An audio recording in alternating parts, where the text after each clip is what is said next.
Inclusive एवं राज्य अर्थव्यवस्था की ग्रोथ में वृद्धि के लिए अभूतपूर्व प्रस्तुत किया गया है, जिससे कि हर विधानसभा क्षेत्र में हमारे विपक्षी माननीय विधायकों के क्षेत्र में भी सभी वर्गों के लोगों ने उसकी भूरी भूरी प्रशंसा करी है।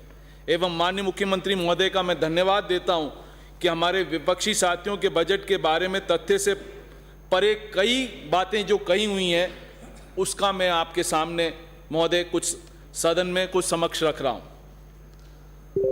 सबसे पहले मैं शुरू करता हूं साहब 2015 से, जब ये मोदी सरकार आई थी।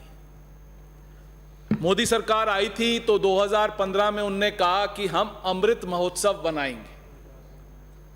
अमृत महोत्सव बनाना था जब 75वां साल इंडिपेंडेंस का शुरू होना था, जो था 2022। उनमें उसने 7-8 पॉइंट हमारे पूर्व वित्त मंत्री महोदय अरुण जेटली साहब ने कुछ रखे थे। उसमें कहा था कि किसानों की जो वृद्धि है, आय वृद्धि है, वो डबल कर दी जाएगी। उस समय 8,000 थी, तो इस साल वो 21,000 रुपये का उनने टारगेट रखा था, जो नहीं हुई ना। इस बार के बजट में वो कुछ बोली इस बारे में। दूसरी उनने ये कहा कि 6 crore houses, 2 crore urban area में, 4 करोड़ रूरल एरिया में, 6 करोड़ हाउसेस बनाने के लिए उनने एक वादा करा था 2022 तक ये हाउसेस बन के पूरे हो जाएंगे। इस बजट में क्या आता है कि हम 80 लाख घर बनाएंगे, 48,000 करोड़ का उसका बजट का प्रोविजन करा। वो भूल गए कि अमृत महोत्सव 2022 में चल रहा है। हमें तो उस अमृत महोत्सव की बात करनी थी 2022 में। एक पर भी उनने बात नहीं करी, पूरे बजट भाषण में बात नहीं करी।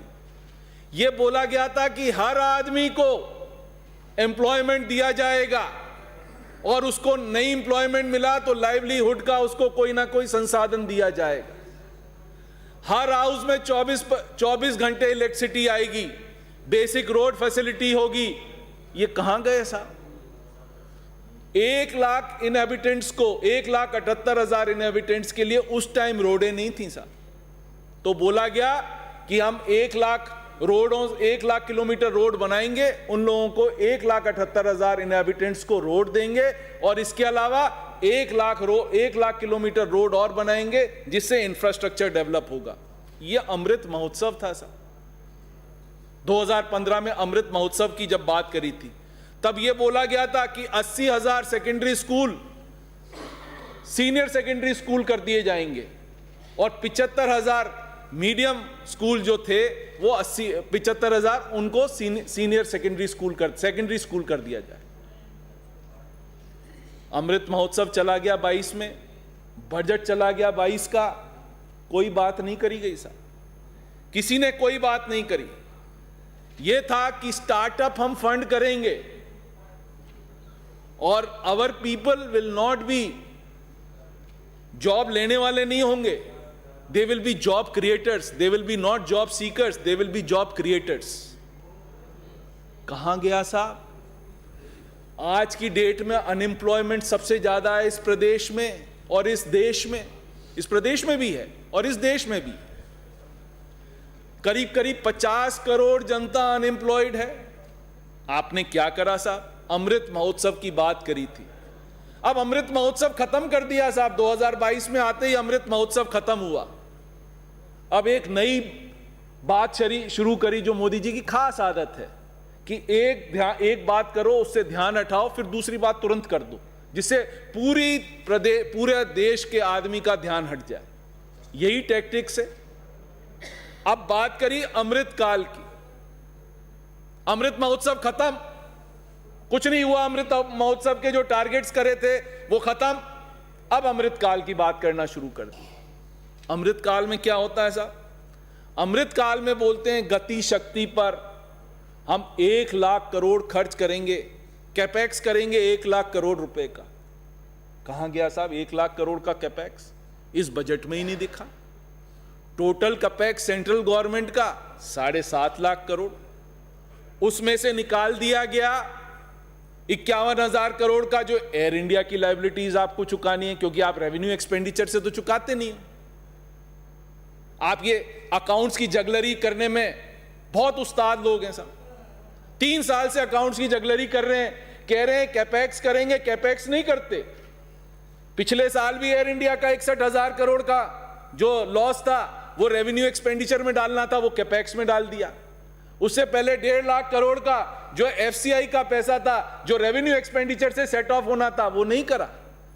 अकाउंट्स की जगलरी करने में मास्टर है, अनाउंसमेंट करने में मास्टर है, धरातल पे क्या हो उसका कोई है नहीं। वो 1.5 लाख करोड़ भी कैपेक्स में से चला गया, 61,000 करोड़ भी कैपेक्स में से चला गया।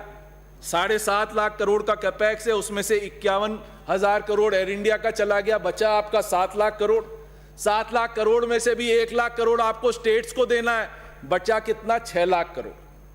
हमारे सांगानेर से आने वाले विधायक कह रहे थे 3 लाख करोड़ में से सिर्फ 10% कैपेक्स हो रहा है, तो ये तो पूरे इंडिया का बजट है। टोटल 6 लाख करोड़ में यदि 40 लाख करोड़ करते हो तो 6% 15% भी नहीं होता साहब। हम तो फिर भी बेटर ऑफ हैं आपसे। पूरे देश में आपका capex is not even 15% of your total budget.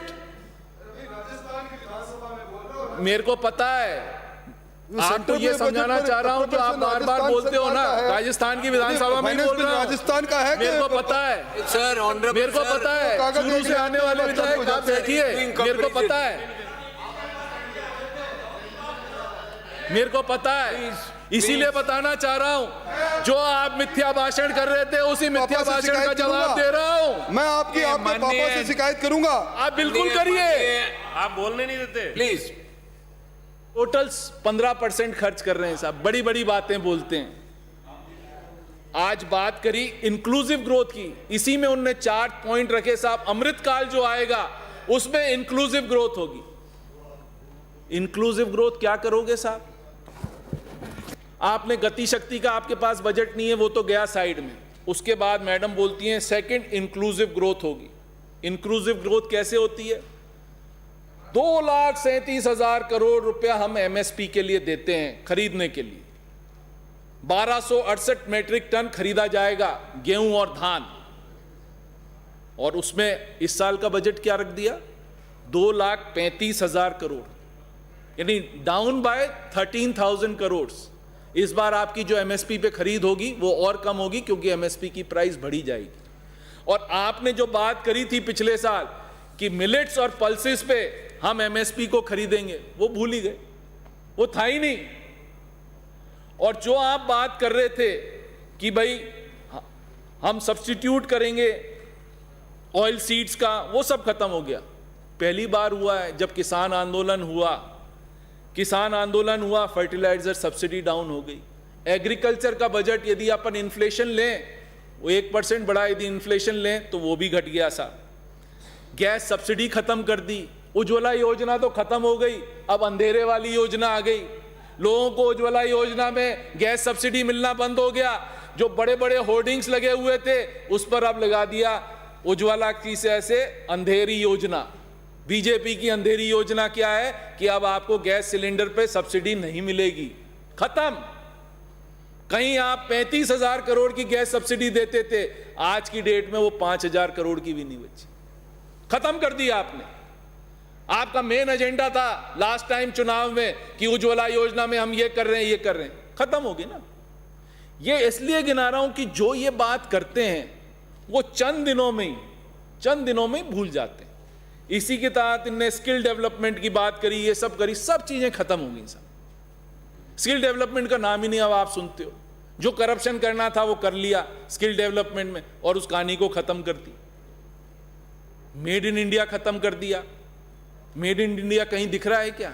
MSME को कुछ हाथ में आपने दिया क्या? उनको सिर्फ आप गारंटी दे रहे हो लोन की, और कुछ भी नहीं दे रहे। एक एमएसएमई, टाइनी सेक्टर और स्मॉल स्केल सेक्टर को आपने किस तरह से मदद करी कोरोना काल में? एक आदमी बता दे उधर से तो मैं मान जाऊं। आपने सिर्फ लोन की गारंटी कर दी। लोन की गारंटी से क्या होता है?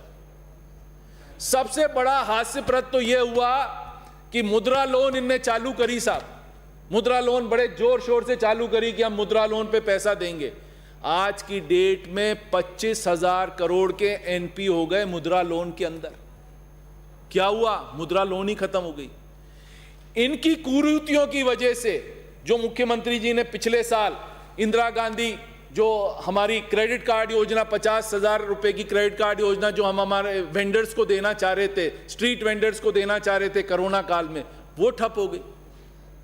बिकॉज इनने ऐसी योजना शुरू करी जिसमें एनपीए चालू हो गए, एनपीओ हो गए। अब इनके नीचे सेंट्रल बैंक्स हैं, सेंट्रल बैंक्स देती नहीं है लोन क्योंकि उनके इतने एनपीओ हो गए।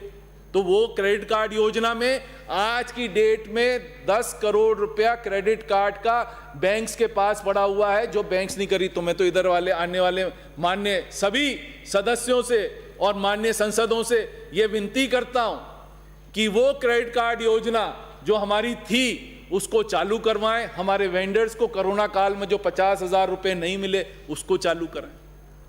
आप भी तो इस प्रदेश से ही एमएलए बन के आए मेरे ख्याल से, आप इतना भी नहीं बोल सकते। वो इतना नहीं बोलेंगे, मोदी जी गुस्सा हो जाएंगे, टिकट कट जाए तो इसके लिए आप कोई कुछ बोलना नहीं चाहेगा। राजस्थानी बोल रहा हूं। आज की डेट में हमारे आने वाले चूरे से सदस्य बोल रहे थे कि आप ये बजट को किस तरह से आप फाइनेंस करेंगे, किस तरह से आप पैसा लेंगे। वो बोल गए we are dictated under FRBM limit by the centre. हमारे को जितना पैसा मिलता है वो सेंटर से FRBM लिमिट के तहत ही मिलता है। 1,22,000 करोड़ का जो हम लोन लेंगे वो FRBM लिमिट के तहत ही लोन लेंगे। ये आपका गलत नोशन है कि 3% FRBM लिमिट है। FRBM limit has now been increase to 5% as per the 4 उसमें उनने लगा रखी हैं। आपके 15 फाइनेंस कमीशन ने 4 उसमें धाराएं लगा रखी थी, जो पूरी कर दें आप 5% तक FRBM लिमिट में पैसा ले सकते हैं। ऐसा कुछ नहीं। मैं आप कुछ कंपैरिजन करना चाहता हूं साहब आपके सामने। जो सेंट्रल गवर्नमेंट अपना बजट लेती है और किस तरह से फाइनेंस करती है, और राजस्थान गवर्नमेंट अपना बजट लेती है और किस तरह से फाइनेंस करती है। 19-20 में सेंट्रल गवर्नमेंट का बजट था, टोटल एक्सपेंडिचर था 26.86 लाख करोड़ का, और उनने लोन लिया 9.33 करोड़। दैट मीन्स करीब करीब 34.73% उनका लोन फिगर था। इसी तरह से 20-21 में उनने 18.18 लाख करोड़ का टोटल बजट था, नहीं टोटल लोन था, और 35 लाख करोड़ का उनका टोटल बजट था। इसमें उनने टोटल जो बोरोइंग्स थी that were more than approximately 51.8%, to be more precise 51.8%। इसी तरह से 21-22 में टोटल बजट साइज में एक्सपेंडिचर था 37.70 लाख करोड़, और आपने लोन लिया 15.91 लाख करोड़ का। तो इसका मतलब आपका जो टोटल आपका एक्सपेंडिचर था 42.2% का आपने टोटल लोन लिया आपको बजट सपोर्ट करने के लिए। और 22-23 में इस साल जो इनका बजट एस्टिमेट है, प्रतिपक्ष के महोदय मेरे को गलत साबित करना चाहें तो कर सकते हैं, बता दें यदि मैं कोई गलत चीज बोल रहा हूं तो। 39.44 करोड़ का टोटल बजट है और टोटल लोन लिया 16.61 करोड़ का, ये आता है 42.11% आता है। और इसी तरह से राजस्थान गवर्नमेंट का मैं बोलना चाहता हूं। 19-20 में हमारा टोटल बजट का 0.01 लाख करोड़ लैक्स, और हमारा लोनिंग थी 46,174। इसमें 22.9% हमारा बोरिंग फिगर था। इसी तरह से 20-21 में हमारा टोटल बजट साइज था 2.35 करोड़, हमने लोन लिया 89,964 का, ये 38% था। कहाँ 51%, कहाँ 35%, 38%। इसी तरह से 21-22 में इनका 42% था, हमारा टोटल साइज था बजट का 3.18 लाख करोड़, हमने लोन लिया 1.18 करोड़ का, ये 37% का आया। और इस साल हमारा टोटल बजट साइज, ये बार बार बोल रहे थे 346 से 355 कर दिया, ये अप्रोप्रिएशन है। अप्रोप्रिएशन लाया ही इसलिए जाता है। And what is budget? It is just an estimate, it is not the correct figure, it can always change. That is why we get RE and actuals, it can always change. इसमें कौन सी नई बात है?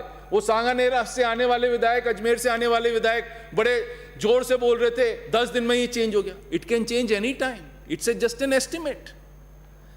और ये हमारा है इस साल का 35.26%।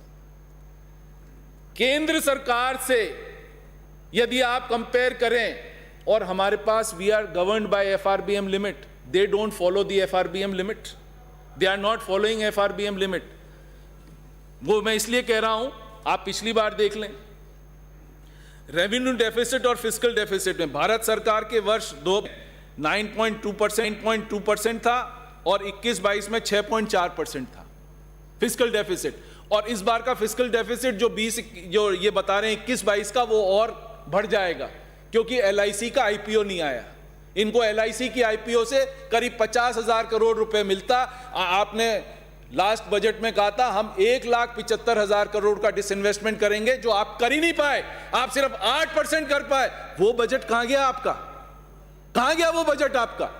आप सिर्फ 8% कर पाए। तो इस बार का जो 6.4% आप बोल रहे हैं ना, वो भी हमारे से बहुत ज्यादा है। ये कट जाएगा, करीब 7% पे आ जाएगा, क्योंकि 50,000 करोड़ रुपया इनको LIC के IPO से मिला ही नहीं। इसी तरह से हमारा जो फिस्कल डेफिसिट था वो क्रमश 5.8% और 5.3% था। हाँ ठीक है, FRBM लिमिट से थोड़ा सा ज्यादा हुआ, मैं मानता हूं, बट एक बार कोरोना काल था, दूसरे साल भी कोरोना के इफेक्ट आया, बट इनसे तो हम बहुत अच्छे थे, इनसे तो हम बहुत अच्छे थे, हम लोग बहुत अच्छी तरह से इनसे प्रिपेयर थे। एक चीज और कहना चाहूंगा, जो इनकी लायबिलिटी है, इंटरेस्ट पेमेंट की liability as a percentage of revenue receipts, जो सेंट्रल गवर्नमेंट की as a percentage of revenue receipts जो इनकी लायबिलिटी है, 2011-12 में 36% थी, आज की डेट में ये 43% हो गई, 36% से 43% हो गई। जो टोटल सेंट्रल गवर्नमेंट की लायबिलिटी है, ये आपको कहना चाहूंगा, जब 2014 में कांग्रेस का राज खत्म हुआ था तब 53 लाख करोड़ थी। एज वी फिनिश 31 मार्च 2022 हमारी टोटल लायबिलिटी 1,35,000 करोड़ हो जाएगी। इसके लिए कौन जिम्मेवार है? हर आदमी पे 1 लाख रुपए का लोन ये सेंट्रल गवर्नमेंट छोड़ के जाएगी और आने वाले 1 साल में वो और बढ़ जाएगा। इसके लिए कौन रिस्पॉन्सिबल है? कोई बात ही नहीं करता ना। बात तो हमें सिर्फ तुष्टीकरण राजनीति की करनी, हमें हिंदू मुस्लिम की करनी, हमें बात इकोनॉमिक्स की करनी नहीं, हमें तो तुष्टीकरण की राजनीति करनी है, हमें बात ही नहीं करनी ये सब चीज की।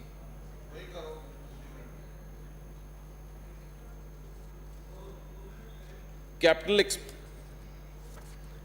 अब ये और कहना चाह रहा हूं साहब, अब मैं आता हूं करीब करीब राजस्थान के ऊपर आ जाता हूं, जो बात कर रहे हैं अपन राजस्थान पे बात कर रहे हैं। हमें करना क्या है? What do we need? किस तरह से इकोनॉमी में स्पर आएगा, किस तरह से ग्रोथ आएगी, ये भी तो हमारे को कुछ विचार करना पड़ेगा साहब, किस तरह से आएगी। You have to tax the corporate, you have to tax the super rich. आज 1% लोगों की जो माली हालत है वो डबल हो गई, और हमारे यहाँ जो इनइक्वालिटी है वो भी डबल हो गई। Inequality between the rich and the poor double हो गई। रुपया वाला पैसे वाला होता जा रहा है, गरीब गरीब होता जा रहा है। इस पर क्या कर रही है केंद्र सरकार? इनका इस पर कोई एजेंडा नहीं है, क्योंकि इनके तो 2 ही दोस्त हैं, अंबानी और अडवाणी। उनकी कैपिटल बढ़ती रहे, बीजेपी खुश होती रहे। क्यों साहब? ठीक है ना? मैं आपसे यह और कहना चाह रहा हूं साहब, इंडस्ट्रियल कैपेसिटी सिर्फ 60% पे चल रही है, कैपेसिटी बिल्डअप ही नहीं हो रही। बैंक्स का क्रेडिट बढ़ ही नहीं रहा है।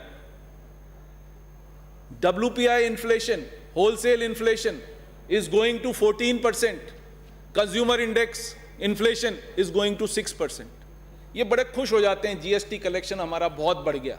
अरे जीएसटी कलेक्शन तो आपका अपने आप बढ़ेगा। आप कर क्या रहे हो जीएसटी कलेक्शन के लिए? आपने करा क्या है? आयरन की प्राइस डबल हो गई, प्लास्टिक की प्राइस डबल हो गई, आपको एल्युमिनियम की प्राइस डबल हो गई, आपकी कॉपर की प्राइस डबल हो गई, आपकी कोल की प्राइस डबल हो गई। सभी तो कमोडिटीज की आपकी प्राइस डबल हो गई। When you talk of real terms, tonnage की इंक्रीज की बात करते हो, टनेज तो इंक्रीज नहीं हुआ है, टनेज डिक्रीज हुआ है, कंजम्पशन डिक्रीज हुआ है, क्योंकि इनने कुछ ऐसा करा ही नहीं। आम आदमी के हाथ में कुछ पैसा दिया ही नहीं। जिससे कि उनका कंजम्पशन बढ़ सके, जिससे डिमांड बढ़ सके, क्रेडिट ग्रोथ बढ़ सके, वो कुछ भी नहीं कराएं। बेसिक मुद्दा क्या है जो सब कंट्रीज कर रही हैं? वो बेसिक मुद्दा है कि भाई किसी तरह से कॉमन आदमी के हाथ में पैसा दिया जाए। कॉमन आदमी के हाथ में पैसा रहेगा तो डिमांड बढ़ेगी, डिमांड बढ़ेगी तो नया एम्प्लॉयमेंट आएगा, नया एम्प्लॉयमेंट आएगा तो बैंक लोन्स बढ़ेंगे, सब चीज, पूरी इकोनॉमी आपकी चेंज होती जाएगी। वो कुछ भी नहीं कर रहे हैं। सबसे बड़ी त्रासदी ये है कि कोई सुनने वाला नहीं। इनको तो एक चीज नजर आ गई है, कैपेक्स, कैपेक्स करते रहो और पता नहीं क्या हो जाएगा। कैपेक्स से कुछ भी नहीं हो रहा। Capex will take 7 months। 50 crore गरीब जनता जो आज बिना नौकरी के, बिना एम्प्लॉयमेंट के, वो 70 करोड़ रुपए, 70 करोड़ पर आ जाएगी। क्या होगा उस गरीब जनता का? उससे मतलब ही नहीं है। आप उनको फ्री राशन देके लुभा लेते हो, कभी हिंदू मुस्लिम पे लुभा लेते हो। सिर्फ आपको तो चुनाव जीतने से मतलब है, गरीब जनता से कोई मतलब नहीं। सिर्फ 2 महीने के लिए जाएंगे, गरीब जनता को बहला फुसला के आके आ जाएंगे। आज जो मुख्यमंत्री जी ने करा, सबसे इंपॉर्टेंट पॉइंट जो मुख्यमंत्री जी ने करा वो था इंदिरा गांधी शहरी गारंटी योजना, जो पूरे भारत में कहीं नहीं। शहरी गारंटी योजना से पर हम करीब करीब 750 करोड़ रुपया खर्च करेंगे और 800 करोड़ रुपया खर्च करेंगे और 100 डेज का एम्प्लॉयमेंट करेंगे। इसी तरह से मनरेगा में इनने तो बजट कम कर दिया। 98,000 करोड़ से बजट 73,000 करोड़ कर दिया था और उसमें से भी 15,000 करोड़ की पुरानी लायबिलिटी है। तो यदि आप वो मान के चलोगे तो करीब करीब सिर्फ बजट रह जाएगा 58,000 करोड़ का। डिमांड ड्रिवन है, देना पड़ेगा, बट बजट में नहीं डालना चाहते। क्यों नहीं डालना चाहते? क्या इसका अभिप्राय है? ये किसी को स्पष्ट नहीं है क्यों नहीं डालना चाहते। डिमांड ड्रिवन है, आपको डाल देनी चाहिए थी।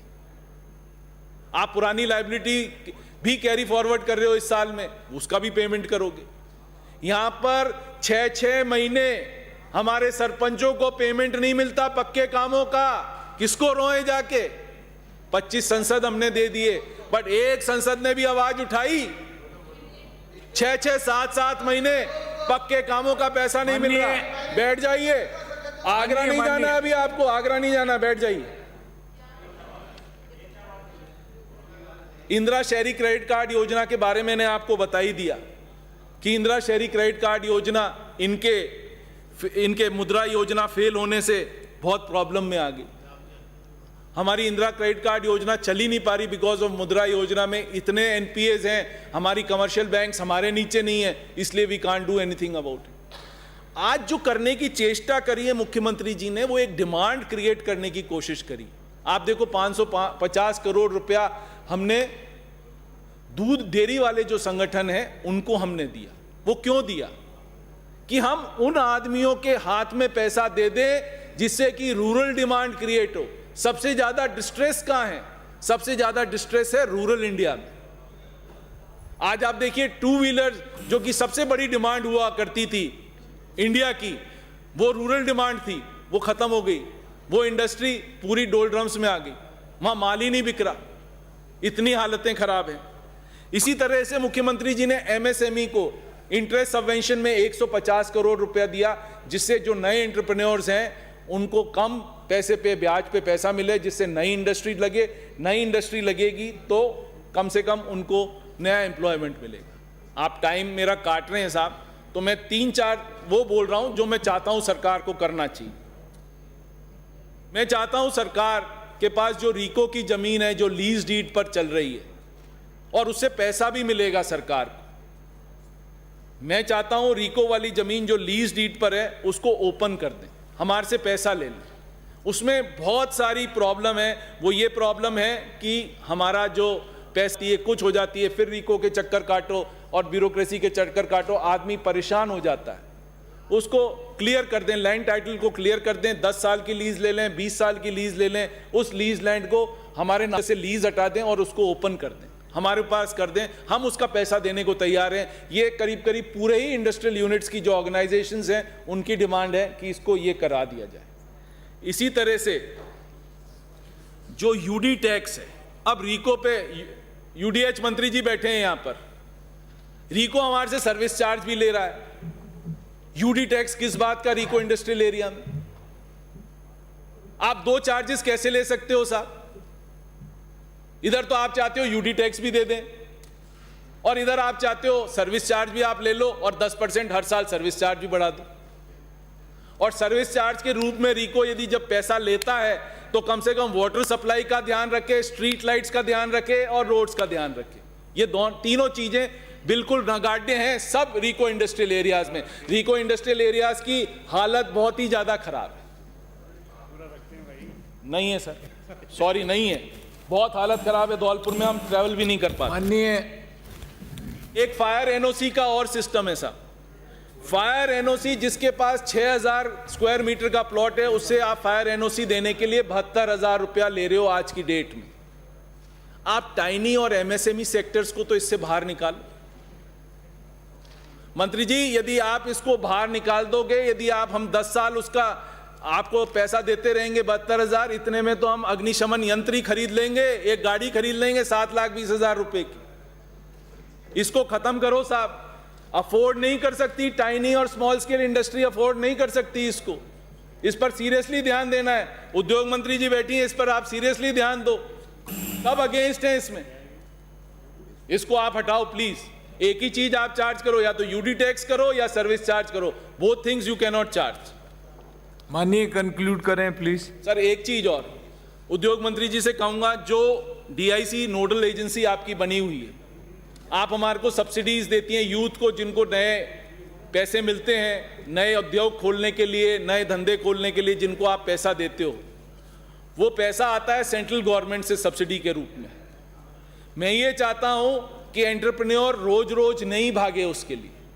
वाई शुड एंटरप्रेन्योर रोज रोज क्यों भागे डीआईसी उसको कोऑर्डिनेट करे, उसके अकाउंट में डायरेक्ट डलवाए, जिससे ये कहानी खत्म हो कि रोज रोज एंटरप्रेन्योर को डीआईसी नहीं भागना पड़े कि मैम मेरी सब्सिडी आई नहीं आई। ये डायरेक्ट बेनिफिट ट्रांसफर आप कर दो उसके अकाउंट के अंदर, सब्सिडी बैंक को आ जाए, बैंक को एक अंडरटेकिंग दे दी जाए कि भाई ये पैसा आ जाएगा, उससे उसका इंटरेस्ट का सब समायोजन हो जाएगा। Please finish. 5 मिनट नहीं, लास्ट प्लीज। 4 बजे आपको बोलना आखिर है। में मैं सिर्फ यही कहना चाहूंगा कि आज